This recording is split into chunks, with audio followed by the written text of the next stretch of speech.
Welcome back. Do not let this fool you, but I am a hologram right now. I realized you could put effects on photo booth and they're real time. If this looks dumb to you, that's because it is dumb, but it's kind of fun. Anyways, so last time we talked about updating variables, right? And updating variables is taking the variable's previous value and getting the next value from that previous value. Okay, and I said this is something that's super important in programming.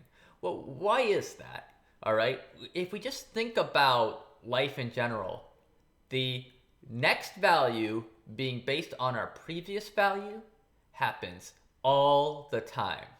Let's think about anything. Let's think about you growing up, right? So your next value of height is based on your previous value of height plus how much you've grown since the last time you've measured.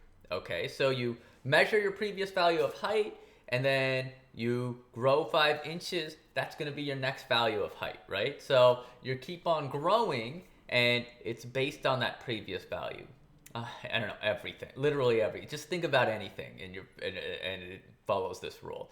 Next year is going to be this year plus 1, right? If you have money in your bank account, right, and you get more money, it's going to be whatever money was in your bank account, right, the old value of money, plus a little bit to get your new value of money, right, in your bank account. I just keep on going.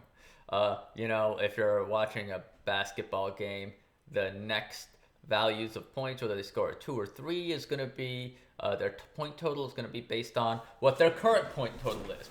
On and on and on. All right. So this happens all the time in the real world. The computer is nothing but our human reflection of the real world, or representation. We'll get more into that. That's the old trying to cross the river bit that I did earlier this semester. And so we need to do these types of calculations to represent the world around us, okay? Because that's everywhere in the world. And so what we often need to do is update variables, okay? Update variables based on their previous values, okay? So the example I'm going to use for that is we're going to animate the ball. Okay, so we've been able, or animate the circle, whatever you want to call it. It doesn't really matter. Okay, so we've been creating a circle, right? And we kind of are pretty comfortable with where this is. I think we can like kind of do something like this if you want. We'll take it over. Sure, why not? Why don't we just do the whole thing? Does it work? How cool is that? What up, Keynote? I see you, Keynote. All right. Okay, so we've made a screen that's 500 in the vertical and 400 in the horizontal, right? And we've placed the ball somewhere, okay? And we can kind of eyeball what that is. Let's say we place the ball and its center is, I don't know. What's its center? Its center is, well, x is going to be 0-ish, right? So we'll make x equal to like 5 or something. Well, no, actually, it's the radius of the ball, right? So, and the whole ball is shown. So let's make x 30 or something like that. I don't know. And then y will be something close to 250, right? It seems somewhere in the middle. Okay, so that's our, remember, y goes down. So that's like 250, halfway down and a little over, and maybe not halfway down, right? It's maybe like, if we're eyeballing this, maybe 225 or something like that. Okay. All right.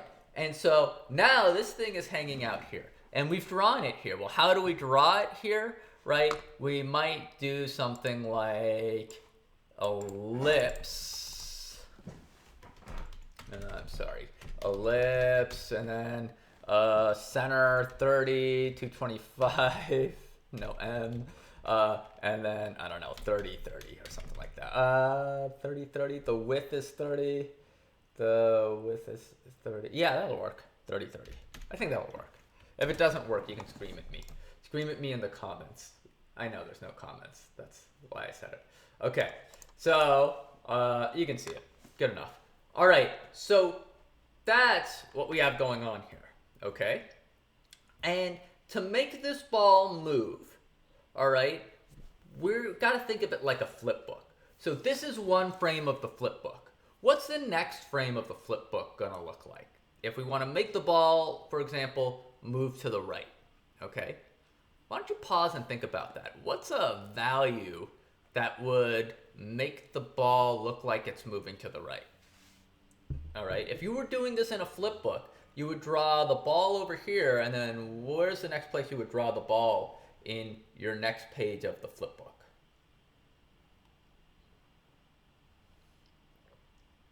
Okay, so hopefully you had a second to think about that. Yeah, so the next page of the flip book, and I'm going to, well, probably if you just want to make it move to the right, it'll it'll be something like this. Okay, and it'll probably be closer, but I kind of I want you to see it, so I'm kind of pushing it away. You wouldn't want it to jump like that, though. You'd probably want it if you want it to run smoother. Otherwise, it would look like it's going real fast. Your mind will interpret it as going fast. It won't look like it's jumping as much. It'll just look like it's flying across the screen. Our minds are good at that. What am I trying to do? I'm trying to no-fill this, and I'm trying to stroke it with a line. Phrasing. Okay. So we've got this thing moving to the right, right? And so it was here, and then it moved over here. Why not? Why don't we just make it clear? So, so the center has moved a bit, okay? The center has moved a bit, all right? And so this is frame 1, and this is frame 2 of our flip book. And I guess now we can kind of make it more realistic. And this is frame 2, okay? And frame 3, well, similarly, right? We can kind of play this game again. We can keep on playing this game. Frame 3 and frame 4. Why did that happen? Frame 4, etc., etc., etc. Okay, I don't want to keep on boring you with this. Though I really do want to keep on drawing this picture because I think it looks cool. And we'll just say, okay, and then it jumps, right? And then it jumps again, all right? And we see the ball moving through time, okay? So that's the basic idea, okay, in processing. Now notice that what's happening here is you can kind of figure out which numbers or number changes between this circle and this circle, okay? What's the difference there, all right? And the only thing that changes is, pause, think about it, is the X center, right? The center of the X value. It's moving to the right, and so the center of the X value is increasing. So you might think that maybe the red ball here, right, has a little higher of an X value. Let's do that real quickly. Something like that, all right? And if it was moving at the same rate and these were all at the, if it was moving at the same rate, then, and these were all next to each other in the next frame, right? Well, then this would jump 5 more. Okay, so it'll jump 5 more. 230, right? This is, I'm not doing too complex math. This is about as good as my math gets, is this. And then we'll jump 1 more. Okay, fine. 235. Okay, did you see what I did just there? I didn't remember, wait, what did I do? 225, this should be 230. That's me screwing up. And No, wait, hold on. I already screwed this up. These aren't. Some of you are probably like, what's he doing? He's ruining it. I am ruining it. That's the Y center. We're looking at the X center, right? Should I re-record that? I'm not gonna re-record this video. I'm done re-recording videos.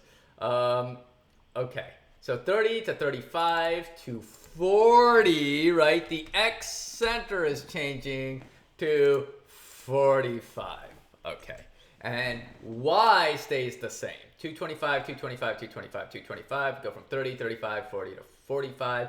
And the radius X and the radius Y stay the same, so we're keeping a circle. Just a quick aside, remember there is a circle shape in processing, and you just specify one radius and it makes a circle around it. So you could always use the circle function if you want to try something simpler. But ellipse is fun too. Okay, so you see what's going on here, right? The way I figured this out is I looked at the last one and I added 5 to it, okay? And the way I figured this out is I looked at the last one and I added 5 to it, okay? And the way I figured this out is I looked at the last one and I added 5 to it, all right? And so now we can begin thinking, well, if I had this thing stored in a box, okay? And we can name that box something. Let's name it, oh, I don't know, Center X, okay? Clearly, I did not pull that out of thin air, right?